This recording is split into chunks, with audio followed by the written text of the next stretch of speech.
मैं बचपन से इतनी ज़्यादा खूबसूरत नहीं थी, या यूँ यूँ कह लें कि बदसूरत थी। जब मैं तकरीबन 17-18 साल की हुई थी, मेरा रिश्ता जिस ख़ानदान से आया, वह लोग बहुत ही खूबसूरत, खुशहाल और गोरे रंग वाले थे। माँ की भी अच्छी जान-पहचान थी और बाबा भी बहुत ही नेक और शरीफ व्यक्ति जाने जाते थे। शायद इसलिए अमीर घराने से मेरा रिश्ता आया था, लेकिन मैं खुद को उनके सामने बहुत कमतर महसूस कर रही थी। मुझे गुर्बत की परवाह नहीं थी। अपनी काली सांवली सलोनी सूरत शक्ल देखकर मैं बहुत ही दुखी आती। मैंने सोचा कि मैं रंग गोरा करने वाली क्रीम इस्तेमाल करूं, पर मैं क्या जानती थी कि मेरे साथ आगे क्या होने वाला है। मेरी शादी के दिन जैसे जैसे करीब आ रहे, मेरी परेशानी बढ़ती बढ़ती जा रही थी। मैंने अपनी सभी सहेलियों से बात किया। किसी ने अंगूर का शरबत पीने को कहा, किसी ने क्रीम लगाने को, पर मेरी माँ बोली, खबरदार तूने एक भी चीज़ अपने चेहरे पर लगाई और अपना रंग खराब किया तो मुझसे बुरा कोई ना होगा। शादी से पहले लड़कियों को हल्दी लगाई जाती है और हल्दी ही से असली रंग रूप आता है। तुम 15 दिन तक किसी मर्द के सामने नहीं जाओगी, खुद ही तुम्हारा चेहरा भगवान खूबसूरत कर देगा। माँ की बातों से मुझे कुछ हौसला हुआ, पर मैं जानती थी कि मेरा रंग नहीं बदला जा सकता, तो सब्र करके बैठ गई। तब माँ ने भी मुझे समझाया कि अगर तुम्हारे पति को तुम पसंद ना होती तो तुम्हारा रिश्ता जिद करके क्यों मांगता। मैंने कहा, यह बात भी सही है। कहने के लिए उम, कहने लगी कि सब लोग खानदानी गोरे हैं, उनको गोरे रंग से कोई तकलीफ नहीं है। उनको तुम्हारी सांवली सलोनी रंगत अच्छी लग गई। यहाँ भी तो देखो कि उनका नक्शा कितना तीखा है। वह तो भगवान साफ माफ़ करे जैसे गूंधा हुआ आटा हो। माँ उनकी शक्ल सूरत के बारे में ऐसा कहती तो मैं भी हंस पड़ती। मैं जानती थी ऐसा कुछ नहीं है, माँ मुझे सिर्फ तसल्ली देने के लिए ऐसा कहती हैं। बहरहाल माँ तो माँ होती है। वह मेरी शादी की तैयारियों में लगी हुई थी। ठीक 2 हफ्ते पहले मेरी शादी के बारात के बाद मेरी बारात हमारे घर की दहलीज पर खड़ी थी। अब मुझे विदा करा कर के दूसरे घर जाना था। मुझे बहुत डर लग रहा था कि सब लोग वहाँ कहीं मेरा मजाक न उड़ाएं। मैंने खुद को मेकअप की खूबसूरती में छुपा रखा था। जैसे ही मैं ससुराल पहुँची तो मेरी ननद और सास ने मुझे बहुत प्यार दिया। मैं भी उनकी यह मोहब्बत, उनका प्यार देखकर बहुत खुश थी। पर माँ ने मुझे बता रखा था कि सास कभी माँ नहीं होती और नंदन कभी बहन नहीं होती, तो मैं बहुत ध्यान से चल रही थी। सोच तक रखा था कि मैं पहले दिन ही अपने पति को अपने दामन में भर लूँगी, उसके साथ अपनी सास और नंदों पर ऑर्डर चलाऊँगी। फिर वह चाहे कुछ भी करे। मेरे पति मुझसे एक बार करीब हो गया तो कभी नंदों और सास की हिम्मत नहीं होगी इस घर में मुझे कुछ भी करने का ऑर्डर दे सके। मैं खुश थी, जानती थी कि ऐसा ही होगी, लेकिन जैसे ही मैं अपने कमरे में पहुंची तो सास और नंदों ने मुझे घेर लिया। मेरी सास मेरे हाथ में कटोरा देकर बोली, तुम बहुत ही कमज़ोर हो, तो फिर तेरी औलाद कैसे होगी। यह सुनते ही मेरी सारी नंदें हंस पड़ी। मुझे अपनी सास की हरकत बहुत बुरी लगी थी। फिर मैंने देखा कि वह तो बहुत बूढ़ी लग रही थी। उनकी उम्र तकरीबन 65 साल के करीब लग रही थी। यह देखकर मुझे सुकून हुआ कि इस उम्र में इंसान अक्सर ऐसी बातें करता है कि दूसरे हंसने लगते हैं। फिर उनका अंदाज़ा ही ऐसा था, लेकिन यहीं पर बात ख़त्म नहीं हुई। मेरी सास वहाँ बैठ कर अजब अंदाज था, जैसे कोई डॉक्टर हो और मैं कोई मरीज हूँ। मुझसे कहने लगी कि बेटी, हम लोग तो सेहत के मामले में किसी बात का समझौता नहीं करते।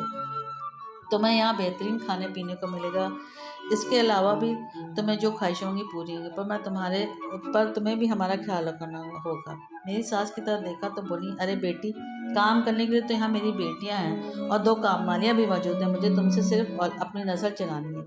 अपनी सास की बातें मुझे बहुत बुरी लग रही थी। एक रात की दुल्हन थी मैं और मेरी सास मुझसे ऐसी बातें कर रही थी जैसे मेरी शादी को 10-12 साल हो गए और मुझे अब औलाद ना हो रही हो, इसलिए मुझे यह मशवरे दे रही हूँ। यह बात सही थी कि मैंने शादी से पहले अपना वजन कम करने के लिए बहुत मेहनत की थी। फास्ट फूड खाना बिल्कुल छोड़ दिया था, सिर्फ सब्जियों पर गुजारा करती, क्योंकि माँ भी ये कहती थी कि आजकल दुबली पतली लड़कियों को ही लड़के पसंद करते हैं, मोटी लड़की किसी काम की नहीं होती, ना ही उसे कोई पसंद करता है। इस बीच मेरे बाल भी गिरने लगे थे, पर फिर भी मैंने हिम्मत नहीं हारी और खुद को पतला करके ही छोड़ा। पर मेरी सास मुझे कमज़ोर कह रही थी। मेरे इतने दिनों की मेहनत जैसे बर्बाद हो गई थी। मैंने सोचा, कोई बात नहीं, मेरा पति आएगा तो ज़रूर मेरी तारीफ करेगा। ऐसा ही हुआ। जब मेरी नंदे मेरे कमरे में चली गई तो मेरे पति कमरे में आए। मेरे पति का नाम दीपक था। वह एक पढ़ा लिखा समझदार इंसान थे। मेरे सामने बैठा तो कहने लगा, बहुत खूबसूरत लग रही हो तुम। मैं तुम्हारे लिए मुँह दिखाई का तोहफा लाया हूँ। अभी मैं और दीपक बातें ही कर रहे थे कि कमरे के दरवाजे की कुंडी बजी। मैंने दरवाजे की तरफ देखा तो मेरा पति मुस्कुराने लगा, बोला कि माँ होंगी, मैं देखता हूँ क्या कहती है। मेरे पति ने दरवाज़ा खोला। वाकई सामने सास ही खड़ी थी। उनके हाथ में एक ट्रे थी। यह देखकर मैं समझ गई कि वह मुझे दूध का गिलास देने आई हैं।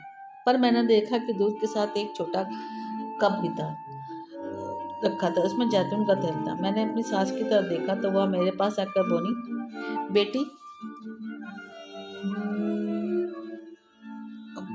तो वह बोली कि बेटी यह तुम्हें पीना होगा, इस तेल को पीने से तुम्हारी कमजोरी दूर हो जाएगी।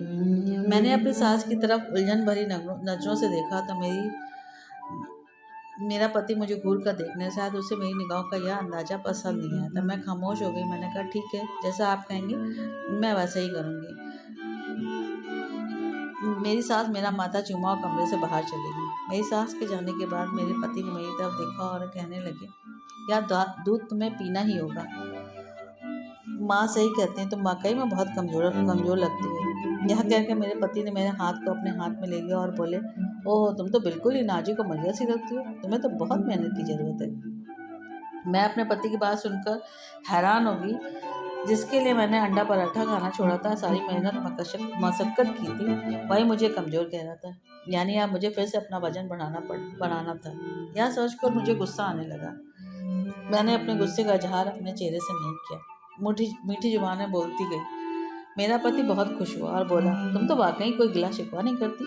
मुझे बस तुम जैसी ही पत्नी चाहिए थी, जो किसी की बात का बुरा ना मानती हो और बहुत ही मोहब्बत करने वाली। मेरा पति मुझे पाकर बहुत खुश था, लेकिन मेरी आहिस्ता आहिस्ता पति के भेद भी खुलने लगे। जब सुबह हुई तो मेरी सास हमारे कमरे में आई और मुझसे पूछने लगी, क्या तुमने वह तेल पिया था? मैंने कहा कि नहीं, उस तेल को पीने से पहले ही मुझे नींद आ गई थी और मेरे पति को भी बातों में याद नहीं रहा था। उन्होंने मुझे तेल पीने को नहीं कहा था। तब मेरी सास ने एक अजीब काम किया। बोली कि तुम किचन में आ जाओ, मैं तुम्हें देख लेती हूँ। फिर मेरा पति अपने कमरे में बैठा रहेगा। मेरी सास मुझे लेकर किचन में गई। मुझे अपने पास बैठा के कहने लगी, देखो बेटी, मैं तुम्हारी माँ नहीं, तुम्हारी सास हूँ। तुम्हें दो बातों का ख्याल तो रखना ही पड़ेगा। एक तो तुम्हें मेरे हर आदेश का पालन करना पड़ेगा। जो तुम्हें मैं कहूँगी वो तुम वैसे ही करोगी। उसके आगे पीछे की कोई बात मुझे पसंद नहीं। और दूसरी बात यह कि तुम अपने पति को मेरे बारे में कुछ नहीं बताओगी। जो भी होगा तुम मुझे उसे अपने पास ही रखोगी। मैं अपनी सास की बात समझ गई। यकीनन मैं अपने बेटे को कुछ नहीं करने वाली थी। मैं चुप ही रह गई, अपनी सास के सामने हाँ करती और सोचने लगी कि बाद में जाकर अपने पति को सारी बातें हकीकत बता दूंगी। पर ऐसा ही हुआ। मेरी सास ने मुझे तरह तरह की बातें बताई। कहने लगी, बेटी, असल में बात यह है कि हमारे एक ही बेटा है। उसके बाद हमारी बेटियां ही होती गई। हमने बहुत कोशिश की हमारा कोई और भी बेटा पैदा हो जाए, पर दीपक अकेला भाई रह गया। और इस वजह से उस वक्त से लेकर आज तक मैं यही सोचती आई हूँ कि मेरे घर में पोतों की लाइन लग जाए। मैं अपने बच्चों से प्यार तो करती हूँ, पर तुम तो जानती हो कि मर्द का सहारा कितना ज़रूरी होता है। तो मैं बेटा ही पैदा करना होगा। मैं अपनी सास की बात सुनकर हैरानी से उन्हें देखने लगी। माँ, यह कैसे हो सकता है? मैं एक इंसान हूँ। या तो ये जो आप बता रही हैं, यह सब तो ऊपर वाले के हाथ में है। किसी के घर बेटा हो या बेटी, हम इसमें कुछ नहीं कर सकते। जो ऊपर वाला चाहता है वही होता है। मेरी सास मेरी बात सुनकर बोली, अरे पगली, यह बात तो है, पर बेटा पैदा करने के लिए भी कुछ कायदे कानून देखने पड़ते हैं। यह खुफिया बातें तो मैं तुम्हें बता ही दूंगी, पर फिलहाल तुम रोज़ मेरी बात मान लिया करो। मेरी सास बड़े राज से कह रही थी, जैसे घर में किसी और को ना सुनाना चाह रही हूँ। मुझे बहुत हैरत हुई कि उसमें राज की क्या बात है। बच्चे तो सभी को चाहिए होते हैं, पर बेटा किसे नहीं चाहिए होता है। पर शायद यह बात ससुर जी को बुरी लगती थी और उनके पति बाबूराम घर में कम ही रहते थे। ससुर जी अक्सर अपनी किताबों और कहानी में बिजी होते थे, जबकि उनकी पत्नी हर वक्त अपने बच्चों को डांटती रहती थी। बस यही उस घर की बातें थी। मैंने अपनी सास से वादा किया, मैं किसी को नहीं बताऊंगी। और जाहिर है यह बातें भी ऐसी थीं कि जो किसी को बताई नहीं जा सकती थी। पर मैंने यह जरूर सोच लिया था कि मैं अपने पति के सामने उनकी माँ की शिकायत जरूर करूँगी, क्योंकि मेरा मकसद अपनी सास की चुगली लगाकर अपने पति के करीब होना था, ताकि वह मुझे मासूम समझे, हर वक्त मेरी तरफदारी करे। इन बातों से मैं खुश होती थी।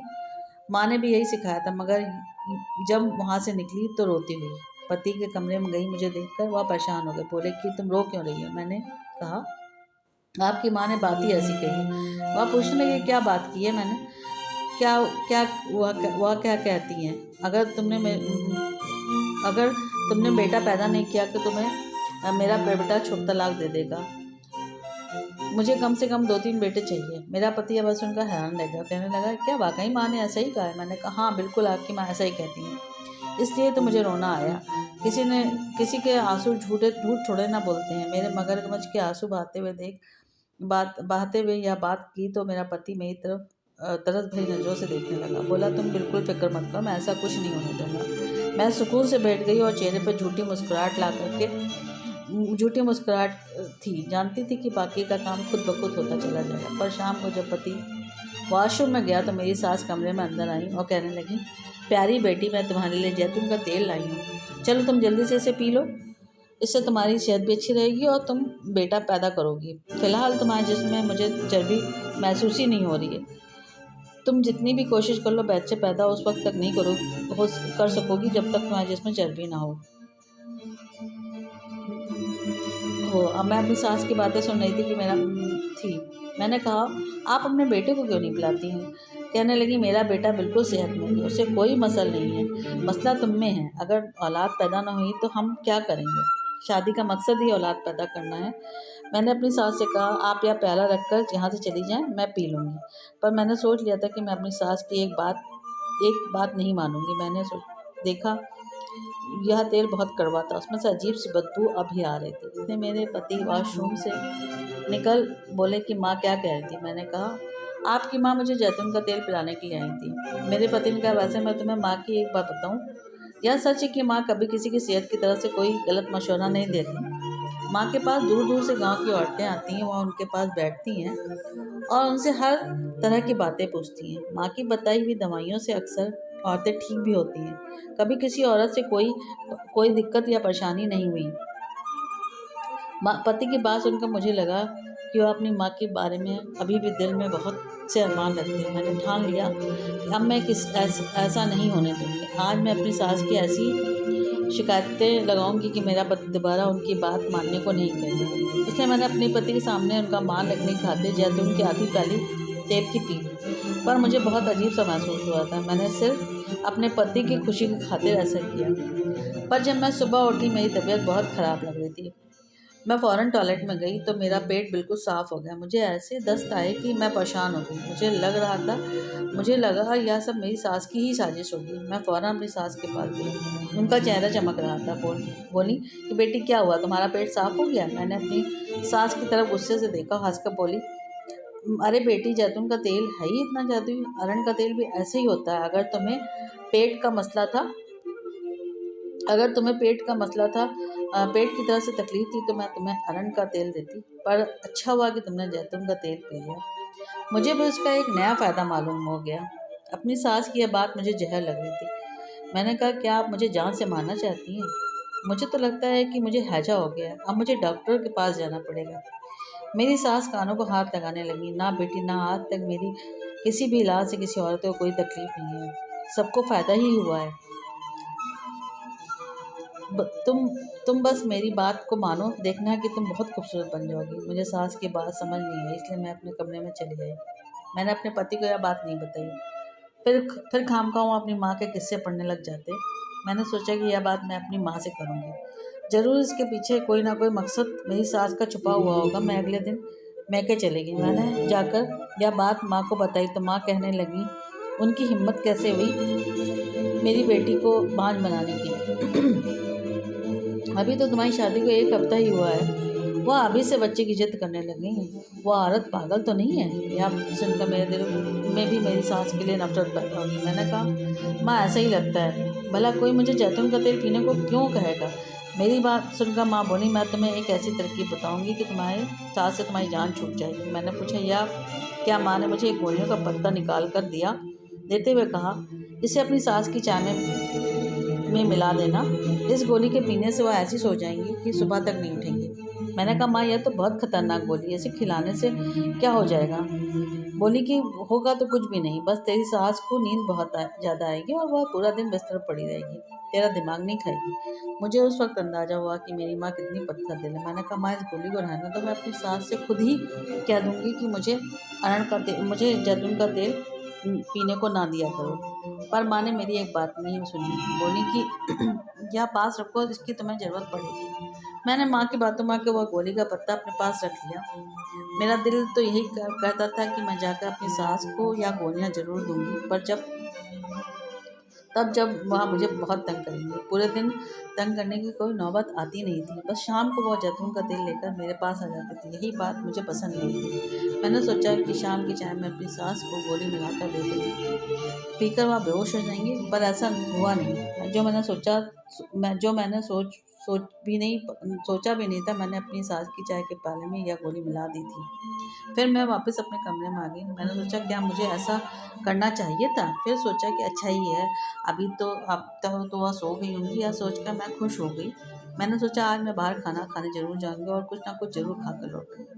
अभी मैं दरवाजे तक ही पहुँचे थे कि तभी मेरी नज़र अपनी सास पर पड़ी। वह दरवाजे में खड़ी मुस्कुरा रही थी। मुझे उन्हें देख कर बहुत हैरानी हुई। क्या हुआ माँ, आप यहाँ क्यों खड़ी हैं? मेरे पति ने पूछा। तो माँ बोली, मैं इसलिए खड़ी हूँ कि मुझे तुम्हारी पत्नी से कोई बात करनी है। यह कहकर मेरी सास मुझे किचन में ले गई। मेरा पति बाहर ही इंतजार करता रह गया। तब मेरी सास ने मुझे ज़िंदगी का सबसे कड़वा सच बताया और मुझे ऐसी बातें भी कहीं जिससे मेरा दिमाग सही हो गया। तब मेरी सास ने कहा, देखो बहू, मैं अपने बेटी की आदत से अच्छी तरह वाकिफ हूँ। तुम अपनी माँ की बातों में ना आया करो, वह मेरी रिश्तेदार है, मैं उससे शादी के पहले से भी जानती हूँ। तुम्हारी माँ बहुत ही मक्कार और नफरत करने वाली औरत है। वह मेरे माँ बाप ने मुझे ऐसा नहीं सिखाया। मैं जानती हूँ कि तुम्हें यह बात बुरी लगेगी, पर तुम्हें ऐसा करना ही पड़ेगा। तुम्हारी माँ तुम्हारे साथ बहुत बुरा कर रही है। अगर तुम बाहर नहीं तो सचमुच तुम्हारे और मेरे बीच एक जंग शुरू हो जाएगी। मैंने तुम्हें अभी चाय की प्याली में गोली मिलाते देख लिया था। भगवान जाने यह गोली जहर की थी या किसी और चीज़ की। अगर यह बात मैं अपने बेटे को बता दूँ तो वह तुम्हें हमेशा अपनी ज़िंदगी में खुश नहीं रख सकेगा। पर मैं इस तरह की औरत नहीं हूँ कि पति पत्नी के बीच लड़ाई झगड़े करवाऊँ। तो रही बात तेल की, तो मैं तुम्हें तेल क्यों देती हूँ? लगता है तुमने इस बात को दिल पर ले लिया है। तुम जानती नहीं हो, शायद तुम्हारी सास एक आम के होने के साथ साथ औरत नहीं बल्कि एक डॉक्टर है। और मैंने अपनी डॉक्टरी में बहुत कुछ सीखा है, तजुर्बे से भी और पढ़ाई से भी। जानती हो मैंने डॉक्टरी क्यों छोड़ी? क्योंकि मैंने जड़ी बूटियों के बारे में पढ़ना शुरू कर दिया था।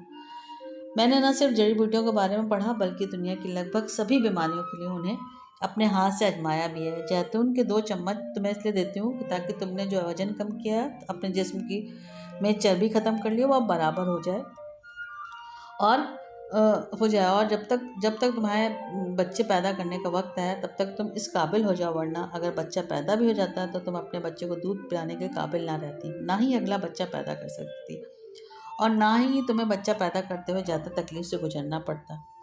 अगर तुम्हें शक है कि मैंने तुमसे कोई गलत बात कही तो तुम जाकर किसी भी डॉक्टर से पूछ सकती हो। नए ज़माने का साइंस भी इस बात को मान चुका है। फिर भी तुम मुझ पर यकीन नहीं करती तो अलग बात है। मैं अपनी सास की बातें सुनकर हैरान रह गई, क्योंकि उन्होंने सही बात की थी। मैंने अपना सिर झुका लिया और अपने पति को इस बारे में कुछ नहीं बताया। ना ही मेरी सास ने मेरे पति के कान भरे। उनकी इस आदत से मैं अंदाज़ा लगा चुकी थी कि मेरी माँ वाकई खोटी है, जबकि मेरी सास एक पढ़ी लिखी और एक अच्छी औरत थी।